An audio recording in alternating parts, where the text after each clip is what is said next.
देखिए, आज बहुत बड़ा दिन है, मुहर्रम का दिन है, लोगों के रोजे हैं, तो इसलिए हम लोगों ने एक ऑर्गेनाइज्ड फॉर्म में मेमोरेंडम एसीपी सर थे उनको दिया है, क्योंकि किसी को तकलीफ नहीं देनी थी। आज त्यौहार का दिन है, आज मुहर्रम है। तो पर जो कोल्हापुर में विशालगढ़ फोर्ट के पास जो हिंसा का प्रदर्शन हमको देखने को मिला है सोशल मीडिया और न्यूज़ चैनल्स के तहत, तो ये इतना हर्टिंग है, इतना ज़्यादा बुरा है कि ये जानना ज़रूरी है कि हमारा देश कॉन्स्टिट्यूशन पे चलेगा कि लोगों की मनमानी पे चलेगा।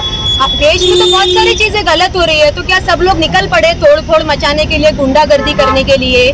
शासन प्रशासन सरकार से मेरा ये क्वेश्चन है कि इतने लोग वहाँ पर पहुँचे कैसे, और इतने लोग वहाँ पे पहुँच के इतना हिंसा कैसे? वहाँ पे लोगों की दुकानें टूटी, वहाँ पर लोगों के मकानों पे कार्रवाई की गई, मस्जिदों पे चढ़ के तोड़ा गया। तो आप ये जानना है कि उन पे पहले तो एक्ट कौन से लगाए हैं आपने, क्योंकि ऐसे तो कोई भी सरकार को सवाल करता है तो उन पे टेररिस्ट एक्ट लग जाते हैं, उनको टेररिस्ट घोषित कर दिया जाता है। और जो स्टेट की पीस को और जो स्टेट की जो एकता है उसको खराब करने की कोशिश कर रहे हैं, आप उन पे मकोका लगाएंगे ना? क्योंकि जो सरकार है उनका ये स्टेटमेंट है कि अगर वहाँ पे कोई इलीगल एनक्रोचमेंट है तो हम उस पर कार्रवाई करेंगे। ऑफकोर्स आपको करनी पड़ेगी, क्योंकि केस तो ऑलरेडी हाई कोर्ट में चल रहा है ना।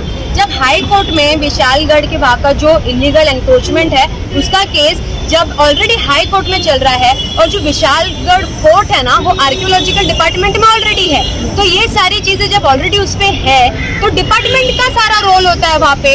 लोगों को इतनी राइट कैसे मिल गई कि वो जाके सही और गलत का फैसला करे, लॉ अपने हाथ में ले? ये तो उनको कैसे, किसने राइट दे दिया ये उनको महाराष्ट्र में कि वो ये दंगे मचा सके? किसी के भी धार्मिक दल को, चाहे वो चर्च हो, मंदिर हो, मस्जिद हो, गुरुद्वारा हो, कुछ भी हो, आपका कोई राइट ही नहीं बनता है कि आप जाकर के वहाँ पे कोई दंगे का या एक दूसरे में विवाद पैदा करने का कोई भी माहौल क्रिएट करे। उन पे एक्ट लगना चाहिए, मकोका एक्ट लगना चाहिए उन पे।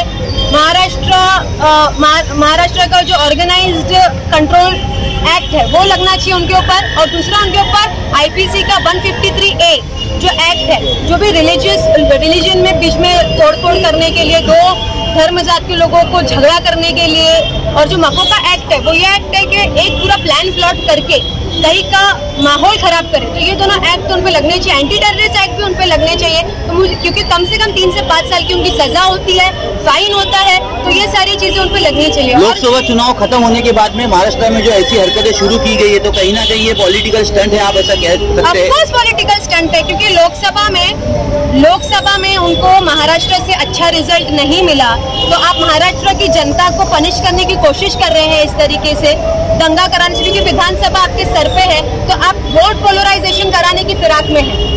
पर हमारा देश इस बुक से चलेगा जो डॉक्टर बाबा साहेब अम्बेडकर की मेहनत से लिखी गई है, जो हमारा संविधान है, कॉन्स्टिट्यूशन ऑफ इंडिया, इससे हमारा देश चलेगा। और जो इस बुक को मानते हैं, जो इस बुक पे चलते हैं, वो हमारे देश में, हमारे राष्ट्र महाराष्ट्र में ऐसे दंगे फसाद और ऐसे माहौल को बिल्कुल एनकरेज नहीं करते हैं, और उसके खिलाफ ही है। कोई भी धार्मिक दल पे झगड़े करने का, कोई भी धार्मिक दल पे झगड़े फसाद करने का किसी का कोई भी हक नहीं।